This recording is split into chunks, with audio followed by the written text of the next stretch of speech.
This is the second lecture in which we deal with categories that we can use for cultural analysis. In the first lecture, I talked about the category of risk, whether a culture is high risk or low risk. A second general category we talked about is that of time. We talked about three subcategories related to time.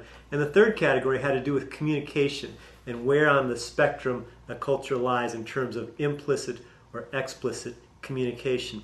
Today I want to talk about two more categories that can be helpful in understanding a culture. And these are the categories of grid and group. The concept of grid describes the different ways in which people define the place and role of individuals in a social order or in a social activity.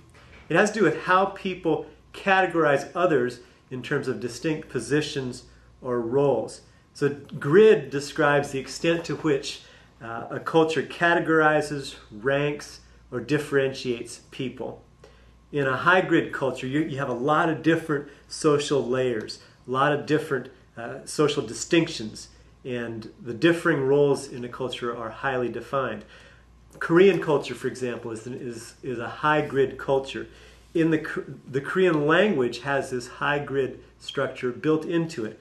In Korean, if you want to ask someone who is your peer or someone younger than you to come and eat, you use the word mukda. But if you are asking someone older than you to come and eat, you would use the word chapsusida.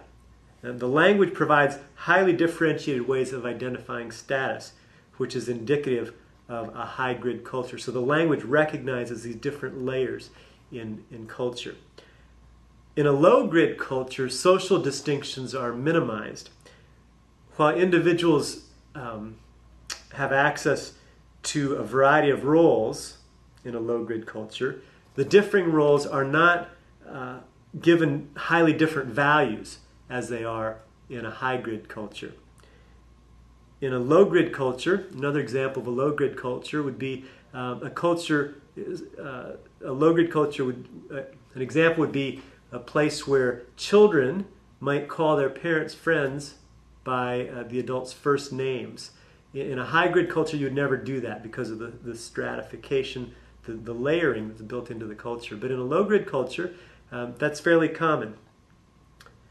In a low grid culture, opportunities for jobs and for pursuing one's interests are seen as being fairly evenly distributed to everybody. Everybody kind of is on equal playing field or seen to have the same opportunity.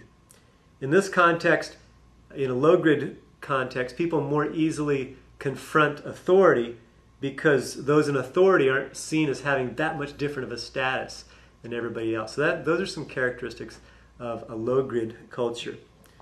The more numerous the categories a culture has, the stronger the grid. So, for example, in India, where there was a caste system, it's been made illegal now, but it still exists in practice.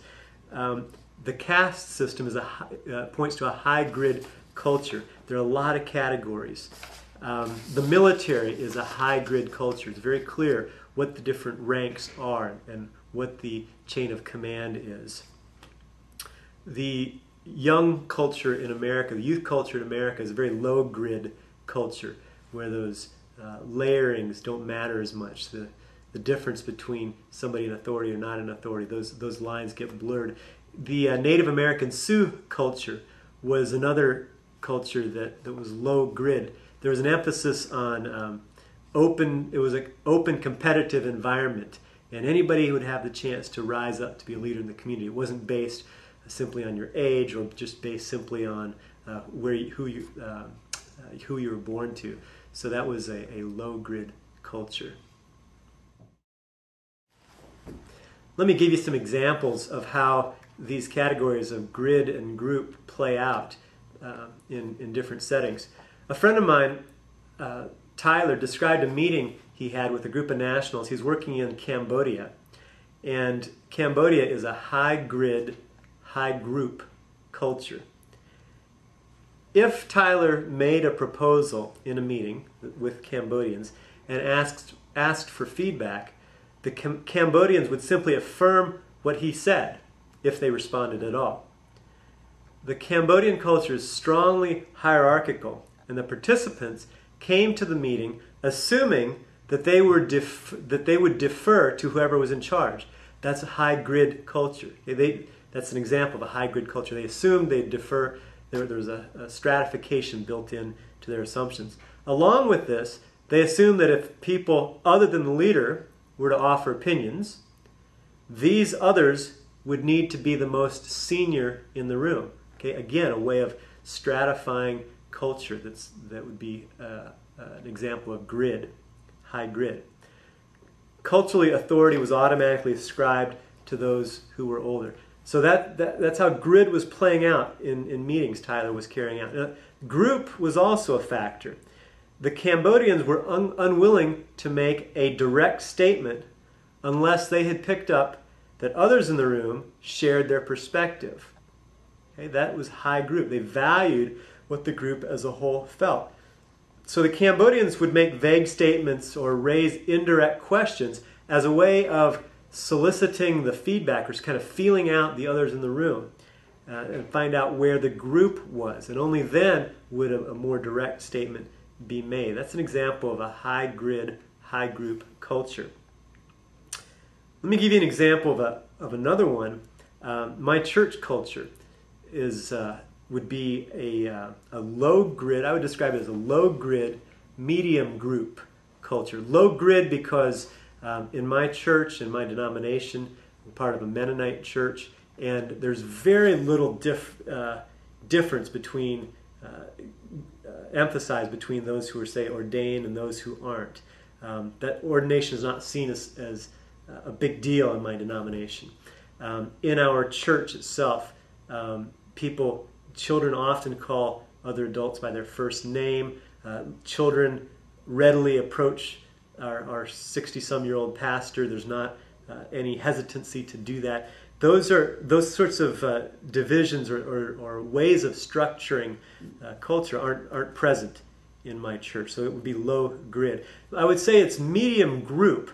There is some other reflection of the more dominant U.S. culture that's low group, that it's kind of easy to come in and out. And yet there are some expectations in this particular congregation of what it means to belong, and certain emphasis on simplicity of living, mutual aid where you help each other out. If somebody's moving, if somebody's lost a job, there's a sense of we've got a responsibility as a community to step in here. So I would say that my church culture would be low grid, medium group. Let me give you one other example of a culture I'd say is low grid, low group, and that would be the PTA at my kids' school. It's low grid because there's not a real deferral to those in authority. There's not a big difference between those who are board members and those who are just PTA members. So it's low grid, but it's also low group. There's not, if somebody has something else that comes up on the night there's a PTA meeting, there's not this strong sense that I'm going to somehow let down my group, or I'm going to let down, I'm going to bring shame upon my group by not participating fully. The requirements for membership are very low. You got to pay your $5 dues annually, and you're in. So just three examples: this Cambodian culture, my church culture, and the PTA. Three examples of how grid and group can lead to more fully understanding a culture. Think about some of the cultures you're involved in. What is your family culture like in terms of grid and group, or your church culture, or the ethnic culture with which you identify?